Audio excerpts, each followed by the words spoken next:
Hello delegates and welcome to this AIE Japan Chapter webinar series. It would be fantastic to be there with you all together, but of course that's not possible at the moment, the way the world is. So we give thanks, however, that we have the technology which allows us to come together and to share as we are today and over the coming months. So on behalf of the AIE Board of Trustees, it gives me great pleasure and a great privilege to welcome you and to wish you all the very best for the conference that's about to take place.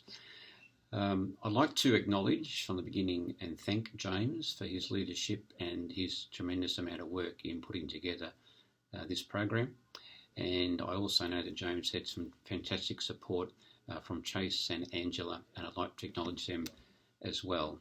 And also the Centre for Innovation for their support for the program.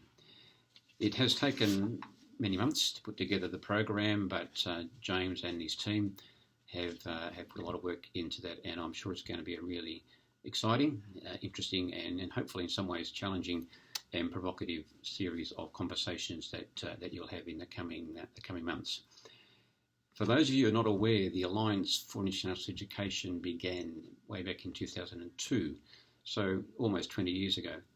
At that time, a group of international educators came together with the purpose of creating a forum for dialogue, a forum for conversation, a forum for exchange of ideas, for partnerships, and essentially for action, to action ideas and new initiatives across the international world arena. So our purpose for being is to facilitate these kinds of discussions that you're about to have today and in the coming weeks and months ahead. And we do that through two ways. We've held conferences every second year, starting from 2002 up to 2 years ago. Our last conference was in Geneva. So conferences is one way that we facilitated those conversations. One of the great strengths of our conferences, and one of the things that's been enormously popular, has been the strands, and James has incorporated the strands into this conference, which is fantastic. Because the strands is just a mechanism for giving you an opportunity to dive deeper into issues and to spend time with colleagues, really unpacking the issues and the complexities around some of the challenges that we have, rather than just attending a conference and being a participant who receives and doesn't necessarily have an opportunity to give. The strand sessions give you that opportunity. So I want to thank James again for incorporating that into the conference.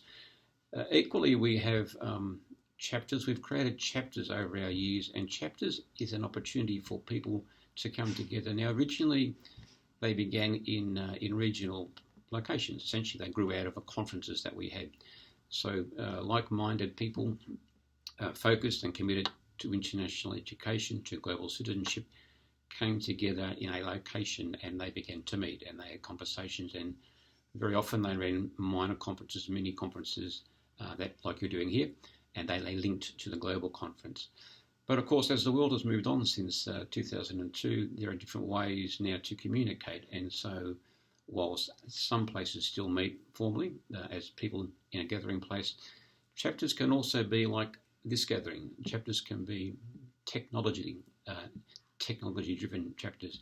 It can be people coming together through different forums, because what's important is the essence of what the chapter is about, which is really to have the conversation, the dialogue, the exchange of ideas around the key elements of what makes international education, global mindedness, intercultural understanding a really important aspect of what we do in our education.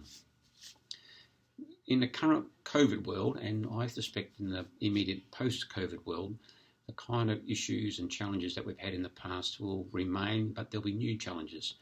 And so part of what we want to provide opportunities for is for discussion and dialogue around those challenges.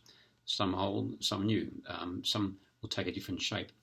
And essentially our core task in the Alliance is to provide opportunities for people like yourselves to have conversations around what that means and what it means to you in a very practical sense back in your workplace, and what it means for your students and the communities that you serve, and the kind of skills that we've held as important, the ability to think differently, to solve problems, complex problems, the capacity to explore multilingualism, the ability to explore the ideas and the differences and the thinking of others. Those kind of core tenets are going to be as important, if not more important, than before. Within the Alliance ourselves, we are reviewing our statement of purpose, we're reviewing our res d'etre, for the reason that the world has moved on, certainly over the last 20 years and most particularly in the last year. So we are going through a review process to see that our core understandings and our core beliefs still stand up in today's world. So that's a process we're going through at this very moment. We're reviewing those things and we'll be sharing those with people who are interested in the very near future via our website and other forum. I want to acknowledge the speakers who've given their time to be part of this conference today. Now, many of them I know personally, and many of them being great advocates and supporters of the Alliance for some time.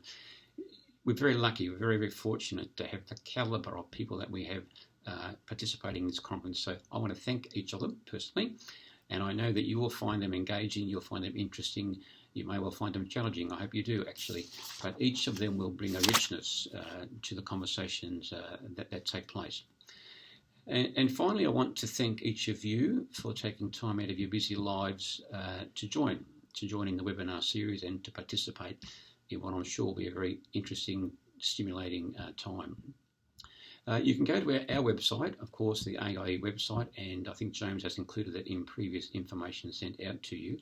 And you can find information about the Alliance and how you might become involved in the Alliance in the future. We intended to conduct our next global conference in Amman, Jordan, in October of next year, 2021. We're currently reviewing how we might do that, whether we might do it in a similar way to what you're doing this conference, or whether we may in fact delay it a few months into 2022. We're not sure yet. We have a board meeting in a couple of weeks' time. We'll have that discussion then and make some decisions about how we proceed on that basis. But be assured that the Alliance will continue to provide opportunities for people to come together and have conversations around the really important aspects of the work that we do in international education. So finally, I just want to wish you all a very successful conference. I want to thank James again and his team, and again I want to thank the speakers, and I want to wish you all a hugely successful couple of events, and I look forward to being in touch with you over the coming days, weeks and months. Take care and enjoy the time ahead. Thank you. Bye-bye.